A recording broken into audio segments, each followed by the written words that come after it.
कौसल्या सुप्रजा रामपूर्वा सन्ध्या प्रवर्तते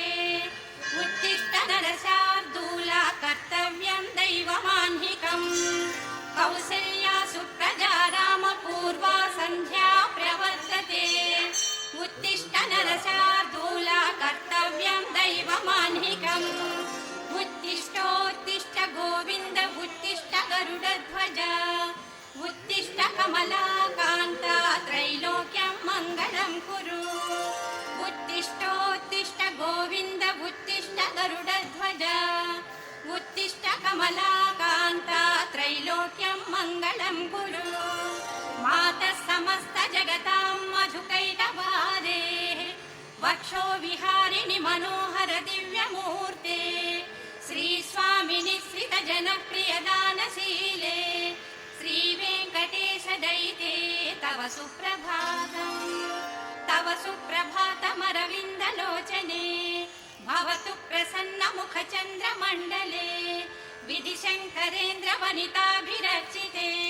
वृषदयिते दयानिधे अग्र्यादिसप्त ऋषयः समुपास्य सन्ध्याम् आकाशसिन्धुकमलानि मनोहराणि आदाय पादयुगमर्चयितुं प्रपन्नाः शेषाद्रिशेखर विभो तव सुप्रभातम् पञ्चाननाब्ज भव षण्मुखवासवाद्याः त्रैविक्रमादिचरितं विबुधास्तुवन्ति भाषापतिः पठति वासरशुद्धिमालात् शेषाद्रिशेखर विभो तव सुप्रभातम्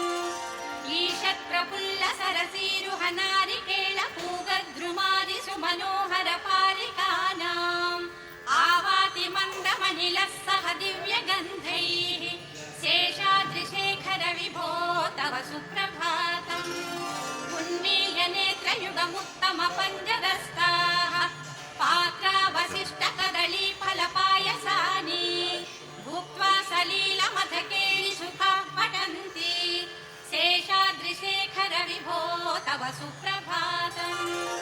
तन्त्री प्रकर्ष मधुरस्वनया विपञ्च्या गायन्तनन्तचरितं तव नारदोऽपि भाषा समग्रमसकृत्करचारुरम्यम् शेषाद्रिशेखर विभो तव सुप्रभातम् भृङ्गावली च मकरन्दरसानुविद्धझङ्कारगीतनिनदैः सह सेवनाय निर्यात्युपान्त सरसी कमलोदरेभ्यः शेषाद्रिशेखर विभो तव सुप्रभातम्